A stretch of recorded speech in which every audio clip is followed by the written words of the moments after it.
All right, so welcome everyone to episode number 3 of the EverPresent Podcast. My name is Chris Sabile, and this is my co-host Brandon McKissick.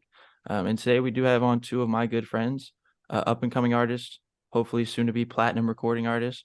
One of them also happens to be a designer at CP.23 and at Global Mick. How you guys doing today? Good, man. Good. I'm good, bro. For sure. I haven't really, because the last 6 months, you guys have been having a lot of motion for real. And this last 6 months has been like the most I've seen you guys grow, but I haven't been able to go to no shows, anything, because I was down in the wheelchair and whatnot.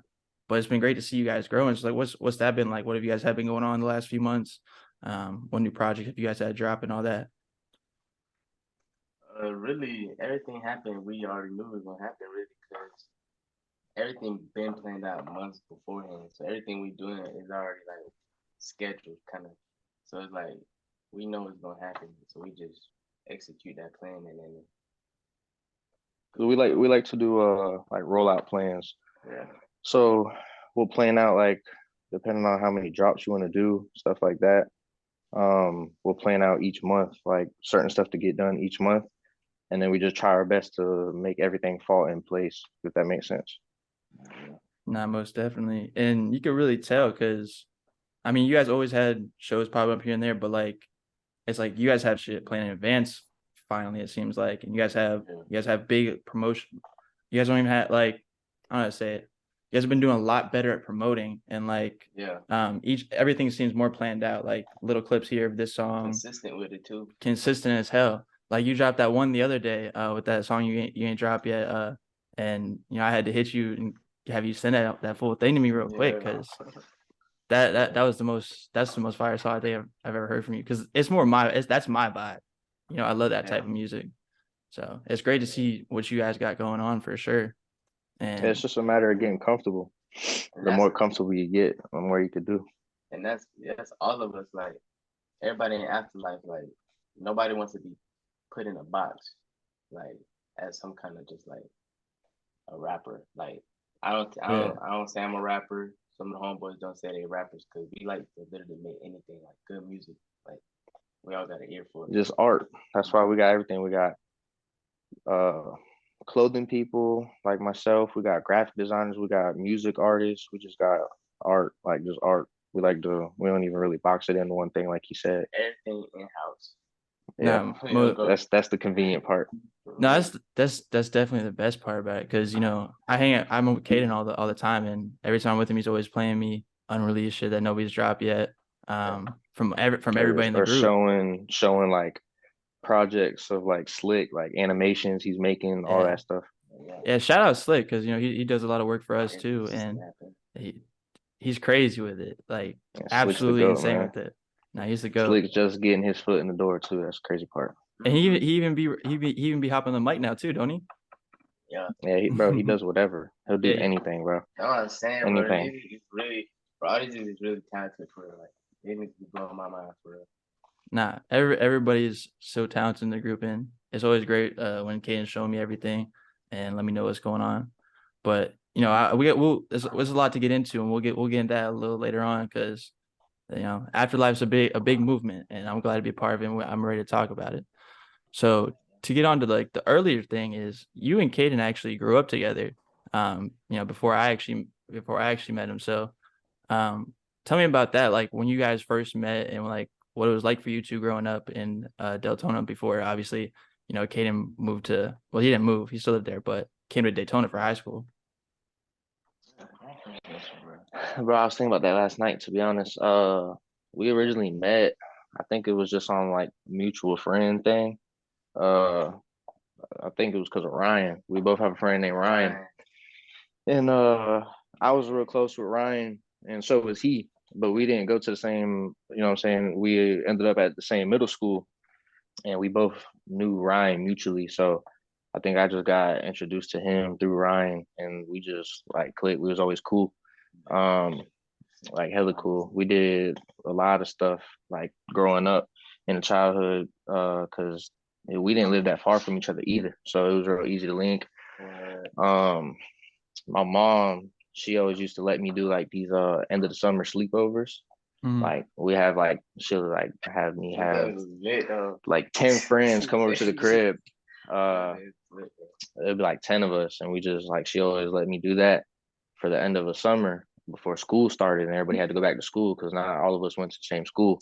Mhm. And he always used to come to that, and just every year like we used to get went wild passes too. We would go mess around at went wild and stuff. But we was always cool though. But we originally met like through Ryan. It was just on some mutual stuff, and it was easy too because I got a lot of mutual friends that he knows, and he got mutual friends that I know just being from the same area. That happened really. Almost. You say you guys live close to each other. He lived right down this next street over. Nah. Nah, It was definitely like down the 5 minutes. Oh, I thought you lived in high, like when we were in high school. You lived like right down the street. Nah.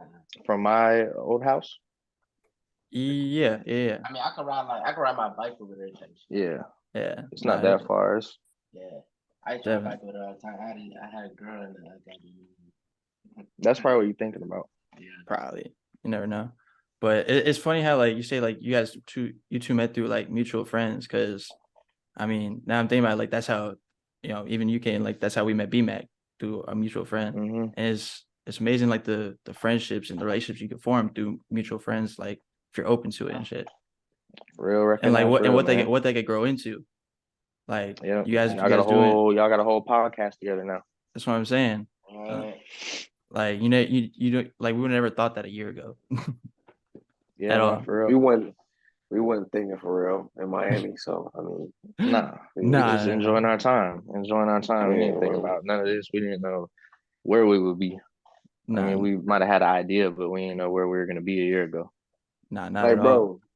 bro, like we were like I really thought about that, bro. Like we woke up, we didn't wake up. We literally got back to the crib at like 4 a.m. Everybody looked at each other. We was like, "Y'all trying to go to the casino?" And y'all got up and really went to the casino, bro. I was like, bro, at 4 a.m. Y'all crazy, bro. Like, nah, bro. That's when he knew. That's when B-Mac knew he had fucked with fun. us. No, that's what I was like. Yeah, I was like, he was like, damn, they're crazy. I'm crazy too. Yeah, we cool. We good here. Yeah, that's crazy. Because enjoying our time, man. Enjoying the youth. And then, like you said, like you couldn't, like me and BMAC couldn't plan like where we'd be doing this a year ago. But like you guys, like we said, you guys have been friends since childhood. You guys probably didn't plan on being where you guys are at together right now. So like, where did at what point did music come into the picture and like that was something like you guys wanted to do like work on together type? You said that you had went to a concert one time, right? And then that's what motivated you to want to do it. Hell yeah, bro. On God, tell this story. Anytime somebody asks me, bro. So this how the whole thing started. It was a Travis Scott concert. It was my first concert ever, right? So my brother and my sister was going. They had an extra ticket, but I ain't listened to Travis Scott at all. So we went, and I'm looking at him on the stage, and all these people around. My siblings like screaming, jumping for him, and all that shit. And I'm just looking around like, damn, like he got these people in a chokehold, like, and I could do this. Like, it was just like pure like crowd control. It just opened my eyes to like some new shit. I'm like, this shit real. Like, niggas can really do this. So I'm like, yeah. So then after that, I was just fucking around, cause like after basketball had stopped, I was just done. Like, I got hurt, and I was like, fuck this shit. Mm-hmm. So I was just fucking around on my boy shit, and then I thought I sounded straight, okay. So I kept doing it to the point where I fell in love with it, and like, cause once I stopped playing basketball, it was just like I felt like I had nothing to live for type shit. Like, not on some crazy shit like that, but like on some shit like now a nigga just gotta go to work every day, go to sleep, wake up, and do the same shit all the fucking time. And I did not want to be stuck in that. So this shit just give me like a purpose and some shit to chase, like, you know what I'm saying? And as far as like me coming in, I remember when he sent me the first song he ever did, I told him, like, I still tell him to this day. I remember when he sent me that first song, I told him straight up when I listened to it, he sent me like 3 songs. I listened to all of them and I texted him. I was like, bro, out of everybody that I personally have watched make music, come up making music, or just that I've been around and make music in general, I said it took them probably like 1 to 2 years to get as comfortable as he was, like just sounding wise in front of a microphone. I told him that from the get go when he Mhm. sent me those first couple songs he ever made. I was like, bro, you just sound comfortable. Like I can tell, Yeah. like you really enjoy it, and like it's something that you love because like you just sound comfortable. Mhm. And you know me, like anybody who knows me, I You love music too, love music. and I always stay in the loop, like researching people, artists, like underground people, watching them come up, or just like drama in the music industry, whatever. I keep up with all that. Like I Mhm. love music. Um, so I wanted to like be involved because like I have some connections and stuff to like help like get started with music stuff. And I was like, I could really put those on the table and like if this is something I like too and I enjoy so much, I should try to like do something to be in the music industry and like try to work some type of way in the music industry. So I was thinking what popped up in my head was like if I have some connections and stuff and me and him are already close, like we're cool. I was like, let me try out like some management stuff. It's Mhm. on a lower scale, obviously, because I'm not like signed to no label. I'm not doing management for big artists or nothing like that.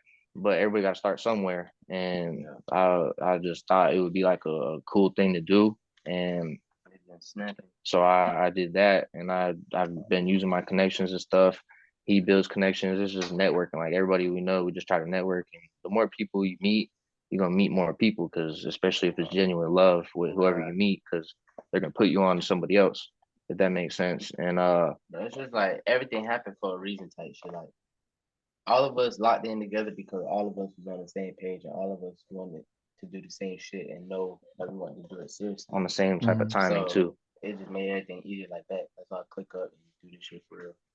So that's why I was thinking management, and then me and Mick just started working, and I just started booking shows. We were working in the studio a lot, and just meeting people, taking trips too, like going to different cities or different states to shoot a video and stuff, and just build connections like people that I have met in the past. I'll put Mick onto and stuff, show him all his work, and just doing everything that I could do, like with the resources I had to be a so-called artist manager, and we just try to keep building. Not for sure. And it's funny because like the two of you like literally just named the two like your two biggest strengths.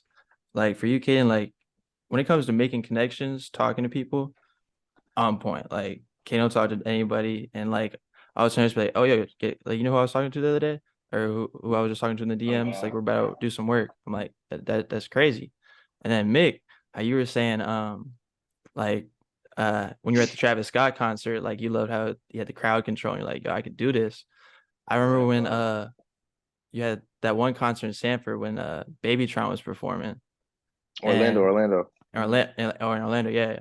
Babytron was performing and we pulled up and then you were performing, everyone started moshing and we were turning up. And then I think it was Ryan, we were sitting over there because you know me, I just like to chill. I don't be turning up like crazy, nothing like that. I just like to chill. And then everyone started moshing. I was like, yo, Ryan, you trying to join? He's like, I mean, he's like, you are? I was like, yeah, fuck yeah, let's go, bro. I started moshing. Like you got me to mosh. So that's what right there was when I knew like, yeah, nah, these boys could do something for real. Like, because obviously there's a lot of people that like try and just drop music or like try and become artists and rappers and get no traction or motion. But like you guys, like you could rock a stage for real though. You could rock a stage for real. Yeah, that's what we try to pride ourselves on, being different, just like sticking out, because it's everybody, like you said, a lot of people just try to make songs and stuff like that. It's a real popular thing to get into, so a lot of people are trying to do it. So if you really want to go somewhere with it, you gotta do your best to be different, unless you're just that talented and stuff like that. And then if you could put both of them together, like you got talent and you're different, like you'll stick out, you know? Definitely, for sure. And then so talking about like our talents and stuff too, you all like can you also how we said you're a designer. You got Deep Wounds Club. So this me and BMAC had this question that like we really want to ask everybody that comes in the pod, right? Because for everyone, there's a point in your life where you go through something where it changes your perspective, right? And makes you do this. So at what point did did you guys realize like life ain't sweet? Like there's a lot more to life than what I've seen this whole time. Because like I said, you got Deep Wounds Club, like there's a big name behind that. So like at what point was that for you two, either of you? To be honest, I knew life wasn't sweet when I moved out.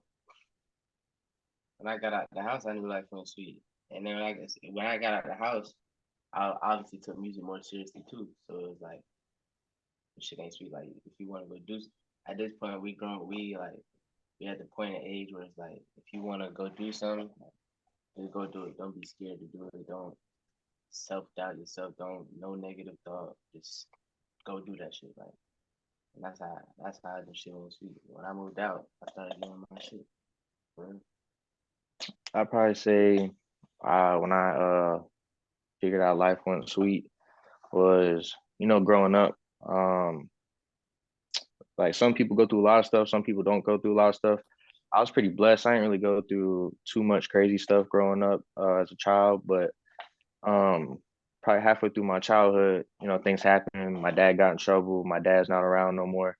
So my father figure probably at the time was my grandfather. Like we're just super close. And anybody who was around or like in the family and stuff, like just know how important he was to anybody in the family. Because like he's one of those people that when you're with them, you always got a smile on your face. Like even when he's not in a good mood, he still finding ways to make other people happy or other people smiling. And then some like a few years down the road, I lost him to cancer. And then it's just like me and my mom. That's it. It's just me and my mom and my little brother. And I probably say that's when I realized that life wasn't sweet because my father wasn't around and then my grandfather wasn't around either. And that's when I realized like how such close, important people from you can be taken at any moment. Like kind of like both of y'all were talking about in the first episode. You just like sometimes it takes tragedy or deaths and stuff like that to help you figure out that life's not sweet. So that's kind of like my wake up call too, is like losing important family like role models, kind of losing them and them not being around, like especially when you were so close with them. I was gonna ask with your pops, get in trouble, all that stuff. Like, do you like if you could have went back and race that little instant, whatever would happen, like he would have been able to like been there through like the rest of your life, would you do that? Or would you say, nah, I wanted to take the Caden that was formed after he lost his father, after he lost his grandfather? Like, would you rather take that Caden, or would you want to see how the Caden would come out if you was to not lose those people in your life like that as sudden as you did, to really snap I you would back in? definitely, I would definitely. I mean, if I could, I for sure would have him be here. But I feel like God has a reason for everything and a plan for everything. So I just also it's another part of me that just trusts God and like he puts people in situations that he feels like they can handle. And I personally feel like I could handle the tragedy and just hard times or parts of life. I feel like I could handle them and it was for a reason and it's just gonna make me stronger or a better person in the future. Um if that makes sense. But uh, so I mean, I definitely like if I could choose, I would definitely have him here. But I don't like not like upset about what I turned into because I feel like it made me a stronger person overall. And that's with anybody like dealing with tragedy or just any hard times in general. It don't even got to be like family deaths or friends deaths or anything. Just anything that is challenging on them, hard on them. I feel like it's all for a reason. You just gotta pick the positives out of it and just keep your mind focused and locked on the positives of your situation. That's actually a really super interesting question, because like I've never No, it actually was. thought about that question, and I've never even thought about it for myself, because like I mean, I think me and you were having a conversation like a week or two ago Yeah, about me and my pops. yeah, Like, I mean, I have a good relationship now, whatever, but he really wasn't there for like much of my life growing yeah. up. And like, because I don't ever think about, like, I say I don't regret anything or I don't ever want to change anything in my life. And like, like Kaden said, obviously I would want him there, but it did really turn me into the man like who I am today as well. Because like, there's a lot that would have changed, would have been different if he was there, obviously, but it didn't, I wouldn't have came into a man as quickly as I think I would have. If that makes sense. So I honestly don't know how I would answer that question either for myself if you It's were to a ask it's me, a it's but a pretty tough question. It's like a reflective question. It's something you like kind of got to think Yeah. about. Yeah, nah, and the thing with me though, like, cause like, you know, I was blessed. God blessed me to have both my parents in my life under the same household for like until I went to college. You know, like I had that blessing. You know, and then they went their separate ways, and you know, I started learning more things about myself after that point, and I already thought that I was coming to a point where I was starting to become like my full finished product of a human being type deal. I'm starting to get like to my like senior year of college. I'm starting to like really figure things out a little bit, and I'm sitting there still like learning lessons, and that's what and it trickled back to a coach told me one day. He's like, "You're never a finished product of yourself," on that as in a basketball aspect. But then I take that to life too. Like you gonna keep learning through life, regardless of how old you are. Like the whole kind of like you learn something new every day. Like I take that to a farther extent of like it's gonna be a lot of points in your life where you're gonna have to learn it like a lesson. Like it's gonna be like a real hard lesson. You're gonna have to learn, you're gonna have to just deal with it. And like I still like just dealing with my parents, kind of like going back and forth between them and the house and everything like that. Like I learned that like I gotta put pride in myself, and like Mick said, like when you want to do something, it gets to the age where like you gotta just do it and not worry about what nobody else care about. Like, and that's where I had to get to. Like I was so worried about pleasing both sides of the parties. It's like I gotta worry about me, and I gotta do what makes me happy. Everybody they own adult now, so like I gotta do what's best for me and put my life first at this point. So it's just like I always try to see like if you was able to have if you could change like just a little blemish about it that made you now, like you could mhm. just change a little blemish like and see you know what if what would you choose because I mean there's things in my life I told you when we was talking about I would with David I Yeah, ain't no brainer like it's a snap of a finger for me so and I told you like I don't care what would the outcome would be. Like I don't care who I am differently outside of that. Like I'd rather just mhm, have him here. And I fully accept that. Like I know who I am because my brother passed away, but I would fully accept whatever I'd be if he was still here. I would be okay with that. that, Yeah. yeah, Feel that. that's definitely one of the very few situations where I would say like, yeah, I would also do the same thing if I were in your shoes. So like Yeah. now that you say that, like that's actually a really good question. So for either of you, is there anything like in your life that if you could go back and change it or bring someone back, like whatever it is, would you do it? Yeah, And 100%. what is it? My grandfather, because Must my dad's still here. You know what I'm saying? Yeah. So my dad's Yeah. still here, but he's still alive. My grandfather's not alive. He's dead, gone, and he's just so important to everybody in my family, not just me. Like Mhm. he was very important to everyone. So I would definitely say him, bring him back 100%. For sure. What about you, Mick? I would, if I could bring like, if I could bring some people, I would definitely say my grandparents. 'Cause I got one left, so I would say all my grandparents. And another thing would be just to see how things would play out. I wish sometimes I regret like not taking basketball as serious at a Mhm. younger age. Not like super young, but at the point where like if you take it serious from here, it's gonna help you out for the next couple of years to get here, to get here, to get here.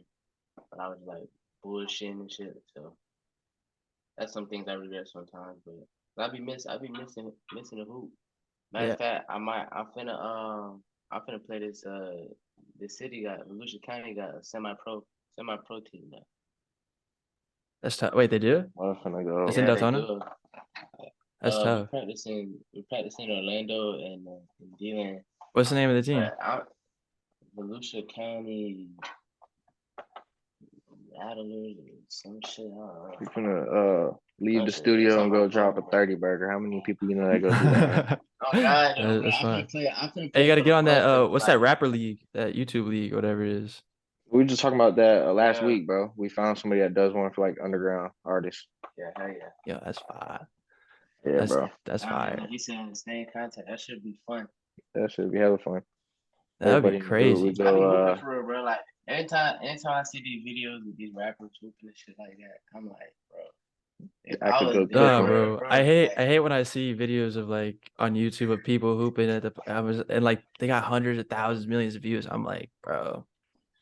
I mean, I can't hoop like I once did, but you know that because Yeah.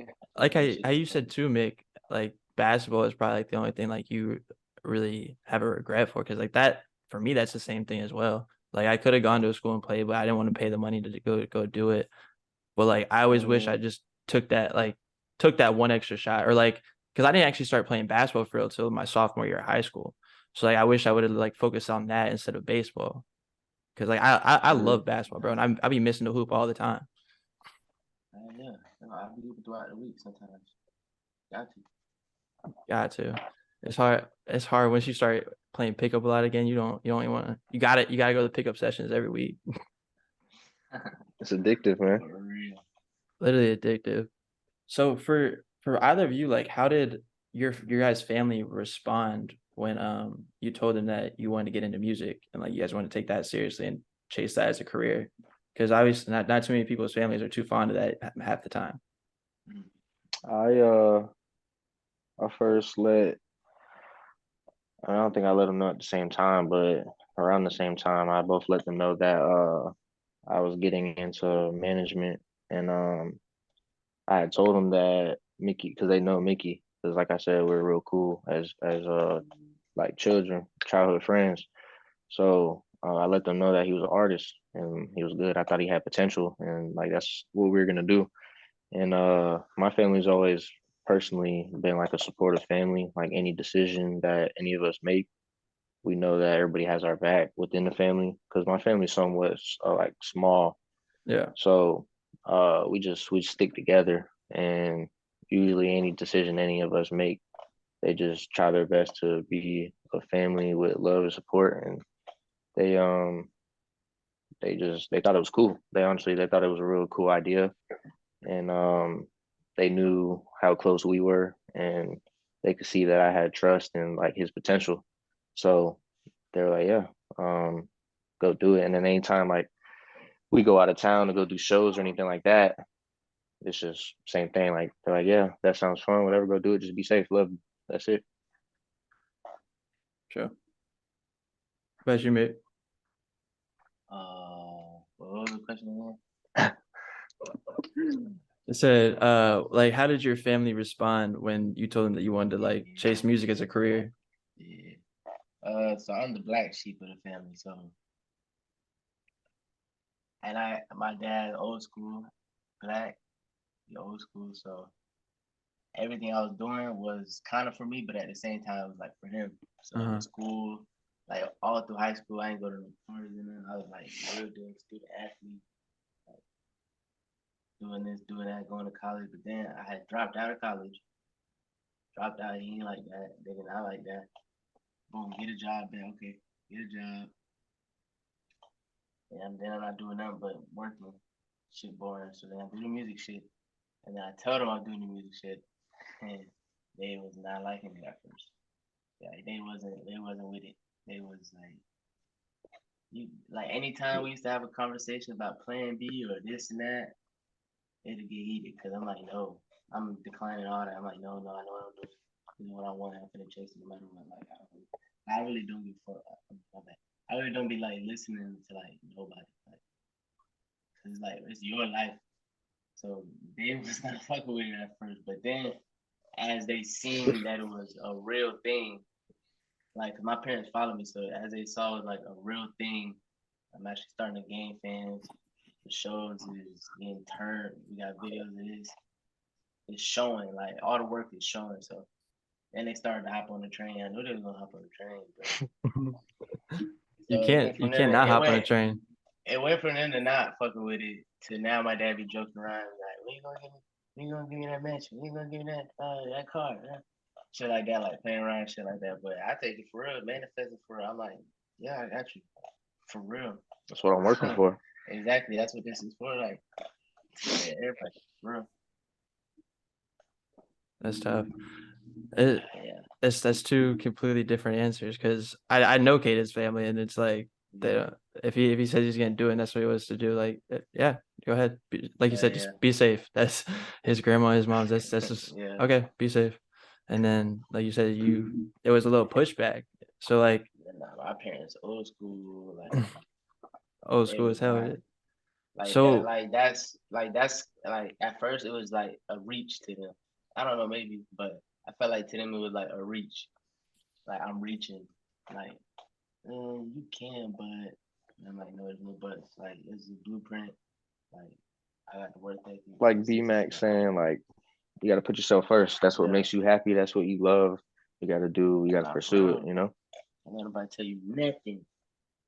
so has there been any points like so far? Because it's still early on where like you guys feel like there's been a point where you feel like you want to quit, like, or it's just like, damn, bro, this music should not rolling right now. Like, what's the next move?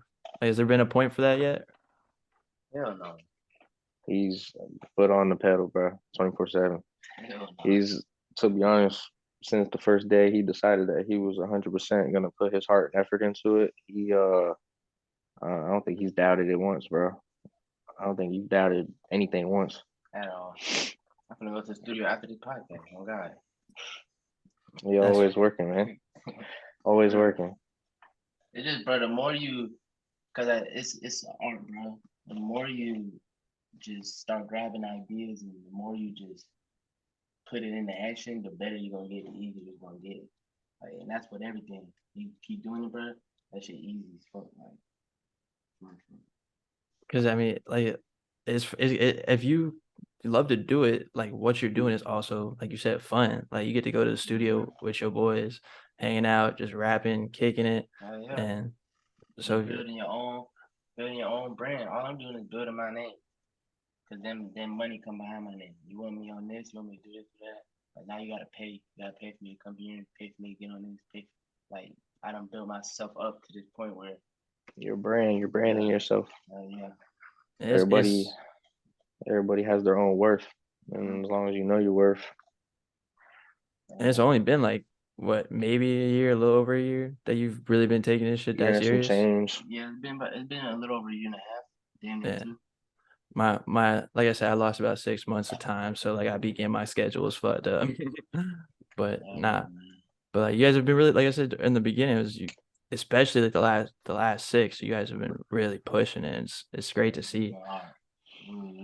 Yeah, it's definitely now more than ever because we got a whole team behind it, you know. So it's everybody's not only working for themselves, but they're working for each other. So I was actually gonna kind of piggyback into like what we were about to get into is Afterlife, the label in and of itself. So to start, who is Afterlife and like who all is a part of Afterlife? All right. So who is AfterLife? AfterLife is the main OG. AfterLife is Drew, which is he go by Divine, Mick, Dre, Geek, me, Caden. So it's us 6. It's a family though. We got other people, but as far as like the hands-on artists go, whether it's because it's more than just the 6 of us. AfterLife is really all. It's a whole family but it's like 6 people that's doing this. So yeah, we feel like we like who is Afterlife? Who is Afterlife? Afterlife is like just a family of art. So if you support Afterlife, or if you watch what Afterlife's doing and you like what Afterlife's doing, it's appealing to you, or you're actually in the loop, you're in our circle, doing everything we're doing and with us. It's just a family of art. Because like I said, and especially if you check out the label page, it says independent music or independent label for art. Because like we were saying in the beginning, we don't like to box it into one thing because we're all doing so much. Like I'm making clothes, I'm doing management. We got people making music. We got people doing graphic stuff, animations. Like it's just everything. It's a whole family. And like I said, we got people in the family that uh outside of stuff like Mick's brother, like he can grab any piece of fabric you want and make it into anything, bro. It's just art. Like we just do art. Hey, and just to be clear, the nigga who started the AfterLife shit, Drew, that's Divine. Yeah, That's the guy. He's MIA quiet right now, but when he super come quiet, out, man. We're gonna pull him out the hole, but when everybody's gonna know about him though, 100%. He's in the cave right now, man. But it's all work though, all work, all work. But he's the brain behind Afterlife though. He's the one that came up with the name, and then everything just fall in line, fall into place, fall into just the pieces came together. If that makes sense. No, for sure. So like what is the name, like what does the name Afterlife mean to you guys? Like besides family and everything, like what is the name Afterlife, and like what does the label mean to you guys like personally? Everything. Um, Standing out as much as possible, being different. Just like I was saying, we pride ourselves on being different. Like and not giving a fuck. Like yeah, we care. We know what makes us happy. We know what we love, and we want to like show people that you can really do what you want to do, and like just. it's like I feel like to me, it feel like a big group of fucking goddamn what's it called? A big group of kind of like rebels, like Rebels, vigilantes. A bunch I of mean, what? wait, don't. like just because everybody just go like everybody's chasing some different shit. Like it's not nobody's. And we don't mean it in a bad way, like we're out here doing bad stuff, breaking the law, trashing stuff, all of that. We mean like I mean like going against the normal how you supposed to live your life. Yeah. And so to me, it's just like we're just living it it's live how free, we want don't to. give a fuck. Like just be free and do what you want to do. Like literally. And that's why, Going like I against the said, grain. yeah, going against the grain. Just because, you know what I'm saying? Like everybody, so many people in this world are fell into the same cycle of life. Everybody, you know what I'm saying? Like, go through the motions. You do this job, you come home, eat dinner, repeat, do it over and over again. We want to make something out of this to where we're big, and just like other people with big platforms, give other people hope to do what they want to do, no matter what it is. Hopefully it's good, but And we didn't seen it already. yeah, In the city, we didn't see it. yeah. The city loves y'all boys. There's a lot of people popping up now, like I know we're making music and shit like that. I ain't saying it's cause of us, but I'm just saying like just showing, just like putting our image out there, showing people that we're different and we're just having fun. Like that's the biggest thing about it, is we're having fun. Like it's not something that like we're stressing ourselves out working for. Like we're literally having fun trying to make something out of this, branding ourselves, branding the family. Most definitely. And that's always the hardest thing to do, is to go against the grain, and then like you said, just to have fun with it and like not really give a fuck what anyone else thinks. Because for me, there wasn't, even though I've never really, really gave a fuck what anyone thinks for the most part, it wasn't until the accident where I was like, all right, yeah, well, I've seen everything for really what it is, so I can't give a fuck about what anything anybody's thinking about. And so it's great to hear you guys say that, because when you get to that point, it's like you're not even worried if like you guys, obviously it's going to happen, but like worst case scenario, if you guys aren't to blow up or whatever, you love this shit, and like you guys are having fun with it, and that's going to lead into something. Like, because you're gonna, when you're having fun with whatever you're doing, no matter what, it's going to lead you to what you need, or like the path that you're looking for in life, whether you know it or not. Exactly. And that shit open hella doors, bro, for real. Cause even if you don't make it mainstream and it's like that, like top of the top type shit, bro, there's niggas out here that's not known, but they got their group of people that fuck with them, buy their merch, buy this, buy that from them, and they getting paid off independently, like just because of people follow supporters and Just fans. finding genuine love. Yeah, you find your group of people, focus on that group of people, bro. You gonna, Yeah. All about growing like the group of people that have the same like morals that you do, same intentions that you do. So when you do that, you like the people that you need in your life are just gonna fall like into place, like just like a domino. Everyone's gonna come to you as you need it. Everyone that comes in your life is there for a reason, and if they leave, it's for a reason as well. So, and it's great that you build those connections even so early on, for sure. So like how you said, we are talking about, you know, AfterLife label is for it's a label for art, not just like music. And like you said, you got Slick, he does a lot of graphic work. And everyone does some of their own thing, like your brother Jaden. But can you, like we are starting to talk about a little bit, is you got Deep Wounds Club. So talk a little bit about that, how you started that and what Deep Wounds Club means to you. So growing up, I always was into having, and I always blame this on my grandma because my grandma was a shopaholic. So she always used to have me out shopping with her. Like I would spend a lot of my after school days going to the mall with her, stuff like that. She was real big into shoes. She's always buying shoes. So that's my first biggest thing growing up, especially around the time where I was like getting to middle school, even elementary school though. I was always big into like shoes, always having nice shoes, buying new shoes, wearing them, whatever. And then it just kind of expanded like to clothes in general. Like I love clothes. Like I just like putting certain clothes on and just feeling good about myself, confident, just like whatever, thinking I look good. Uh, and just trying new combinations of stuff, like stuff that I would just on a regular day look in my closet and be like, why would I put this with this under this? And then just do it and see how it looks. And stuff be funny, stuff looks cool, whatever. But I just realized that I love clothes. I like shopping and buying clothes and seeing people make clothes and whatever. So, um, and I've always been real independent. I've always had like a mindset of wanting to make my own stuff, like just a business wise. I've always wanted to, like growing up in high school, me and you actually, we thought of plenty of stuff to try to start businesses with. It was always just a cool thought to me. Um, and then I seen how much I love clothes, and I was like, okay, well, I want to start a business. I could make a clothing business. It's something I love, and it's something that I want to do.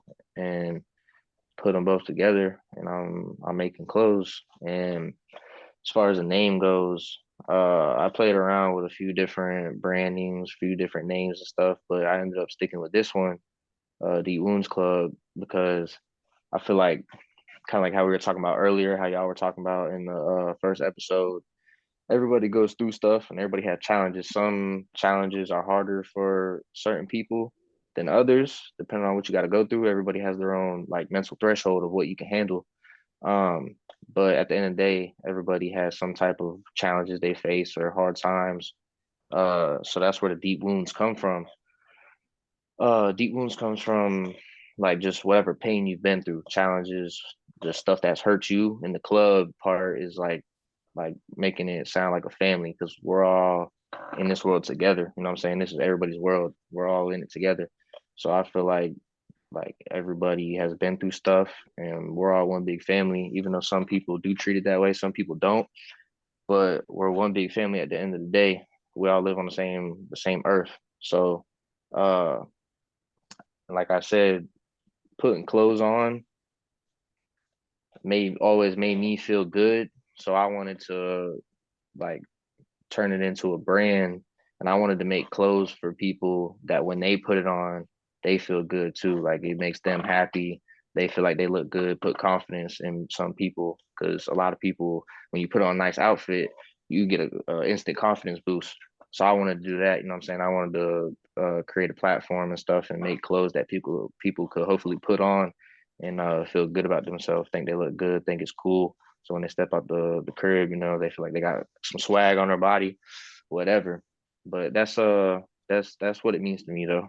You be sitting there, you be getting your designs and stuff together because you like I follow it. Like you put out shorts, you put out hoodie. Like how long did like that process take for you? Because I know even earlier in the episode, we touched on like y'all have everything planned out. Y'all just moving in motion, which of what y'all already got planned out. So how far ahead do you already have? Like next clothing drop, your next island. How far ahead, or does you just do it when it hits you? And you go from there. It depends. Sometimes, like most of the time, I have stuff planned out. Like I have my next like probably 3 moves for the brand planned out for sure. But sometimes like if something pops up and it hits me, like I think it's a good idea. Like I gotta put it in motion. I gotta do it. Um, before before it goes over my head or I just like I'm not feeling it no more. So if I do have something that just hits me, I definitely put it to work. But most of the time, it's like it's pre-planned. Like I know I got a drop that's about to drop. I'm about to drop 2 hoodies. I know what I'm doing after that, and I know what I'm doing after that as well, and I know what I'm doing in between. Like I've talked to a few people. I've told them my next drop that I'm gonna do. I wanna put a positive image on the brand. So when people think about it and see it, they know like it's for a good cause. It's not just like just putting out clothes. So an idea I had came up with is my next drop after the one that's about to release. I was going to donate like a percentage of my sales to like a good cause, if that makes sense. And something that I thought would fit the brand name and like what I was talking about earlier. I was thinking like suicide prevention or something like that.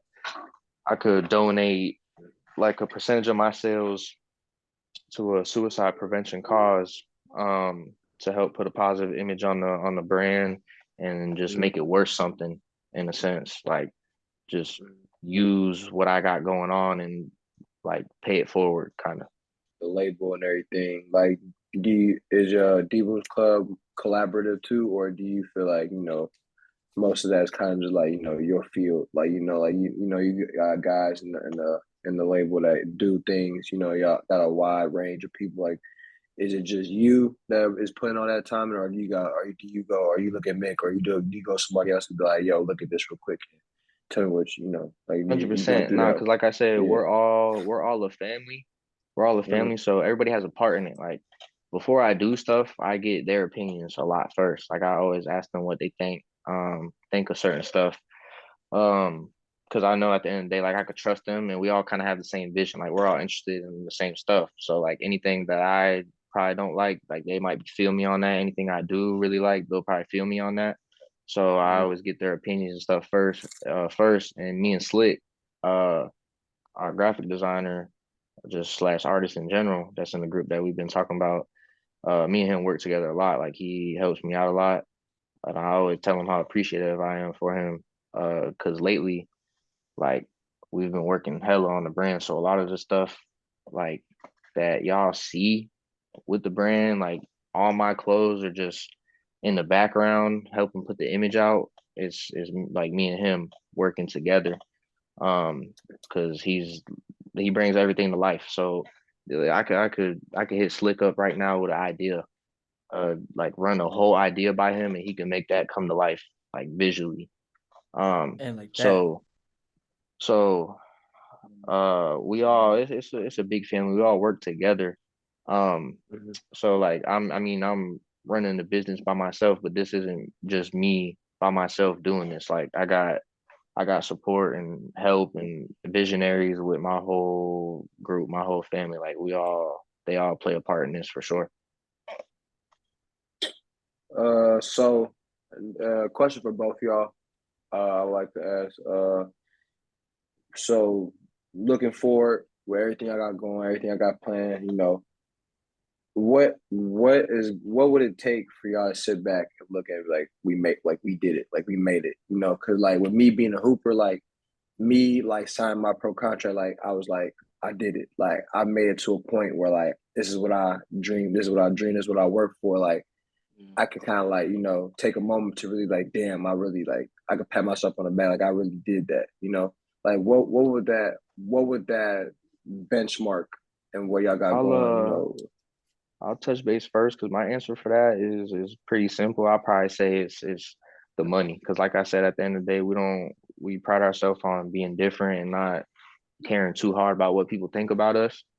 So it's as long as we got our supporters and we are financially stable and we could take care of ourselves and our families, I think that's what this is all. I mean, it's for the love of it. That's why we're doing it.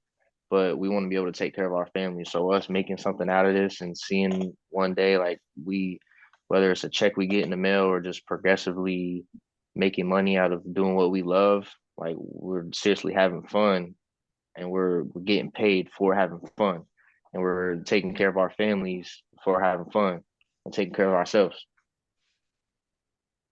Yeah. I would say I know for a fact that I know I made it in two things. When I could buy my mama a crib, and then when I see like, cause I imagine this shit all the time. I picture this shit all the time, bro. The stage and some big ass crowd. I'm talking like it could be arena, it could be Rolling Loud type crowd, but them kind of crowds. When I got that kind of crowd and I could buy all my house, I know I made it. Cause everything else gonna find a place. If I could do that, everything else is already. Anything else gonna be there, like for real. I buy my house, and I got a crowd like that. Cause a crowd like that, bro.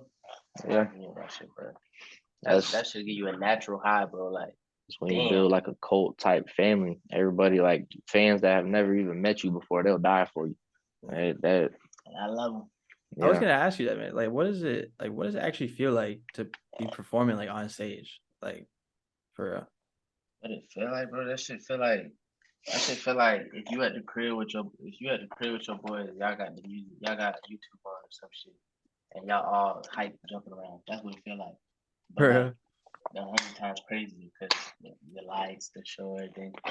But bro, when I first got on the stage, like when I first was about to get on the stage, I was anxious as fuck, nigga, like palms sweaty as shit. But then we got on that shit, and I had my niggas with me behind me and shit like that. I'm like, man, my shit good, and we having fun. So who the fuck cares, right? So you look at my shows now from the first one we did, bro. Cause the first one we did, like niggas wasn't moving or niggas was bobbing their hair like this. Like I'm like, niggas like, you gotta eat that, bro, cause like you gotta go through all this shit, bro. You gotta go through all this shit to really make it there, bro. And I ain't give a fuck. I'm like, this shit is fun. That shit is very what's the word? Euphoric. The feeling of it, bro. Euphoric feeling, yeah. Like you feel like you're doing what you're supposed to be doing. Hell yeah. And another part of me talking about how he was like how he gets comfortable real quickly, like luckily, like from every show forward after that first show was honestly like insane, because like he was talking about you start to learn how to crowd control and stuff like that, and once you get all these random people that you've never seen in your life interacting with you in the crowd and showing you genuine love, like it means like it makes me feel good, and I'm not the one on there performing. He's sitting there performing. We out there looking like the headliners, bro. Oh God. A lot of times, bro, that's what a lot of people tell us. A lot of times we'll go open up for a show, and like a lot of times we open up towards the end, so we're fairly right there before whoever the headliner is, and a lot of people always be telling us like, "Yo, y'all had just as much crowd energy as like the headliners did, whatever, da da da," and that's just I don't know. It's just learning how to get that crowd control and like making them feel you. If you can make the crowd feel your energy, that brings more energy out of you. So You actually got me kind of mad that I haven't been able to go to some of these recent shows. So what's coming up next? When's all the next performances? What's dropping? What's coming up? we got a couple things in the tuck that we're working on. We just announced that we have a show coming up in Orlando on March 10th, I believe. I want to say it's March 10th. We have the flyer posted. on our label page. Well, I mean, we're gonna be posting it on our stories a lot, but we got a show coming up March 10th in Orlando with Diego Money and Famous Dex. Some pretty well known people. So that's what we got as far as show wise. Music, we're always working. You never know. You could get something by surprise. He's always working. Like he said, we're about to go to the studio after this, and he's putting in more work. Uh, Collectively, there's Afterlife. Welcome to the Afterlife Volume 1. Collectively, that's being worked on. Everybody in the group is putting something on there. Literally everybody in the group, we're all putting something on there, stuff together. So that's being worked on as well. But you never know what you're gonna get. That's the thing. Because if we got something that's really good, you might get it by surprise. Geek Baby, he's a part of the family, a part of the Afterlife. He's dropping again at the end of this month. So it should be about in a week. Geek Baby's about to drop. I believe Don Wayne is working on dropping something too. He has this specific song that he's been feeling that he's been wanting to drop. So he's working as well. Slick, he's always working. He's always working with people outside of us. With graphics, man, anything. He'll go record some music. He'll hop there on the computer, knock out some business with graphic design. He's always working. You can always see his projects if you give him a follow. Every time he posts something, it's insane. But he's always working with a lot of high end music artists and stuff like that. But I mean, we don't want to say too much, but that's as far as what you can know and what's visible according to social media. That's really everything that's been worked on. The brand Deep Wounds Club hoodies dropping probably within the next 2 weeks. I'm about to release a specific date here within the next few days on that, and then that's about it though. That's what I love to hear. We got big projects coming up, big events. They're gonna be turned hopefully. But so one of my last Definitely will. questions was, I mean, but you guys already kind of answered it, so I'm asking it a different way. Was like, why are you guys doing this, like with Afterlife? So, but you guys pretty much did give, a full breakdown into that because you're doing it for the love of it, for the fun of it. Like once you make it successful for buy mom's a crib, get the money, whatever.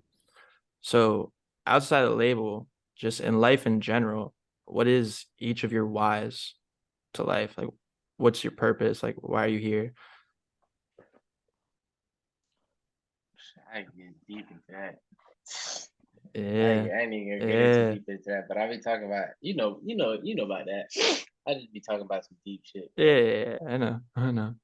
Yeah, you don't even want to get into the woke conversation, man. When you start to really tone into yourself, and I'm talking not just your outer self, not yourself. I'm talking about like your inner self, like your soul. And you start to tap in and really know who you are, where you came from, what you can do, what is possible, bro. And you look at life totally different. Like damn, why don't nobody else see life like this? Because people be scared, and you know what I'm saying. People be scared and shit like that to take that goddamn leap to do what they want to do. But I be looking at life like, nah.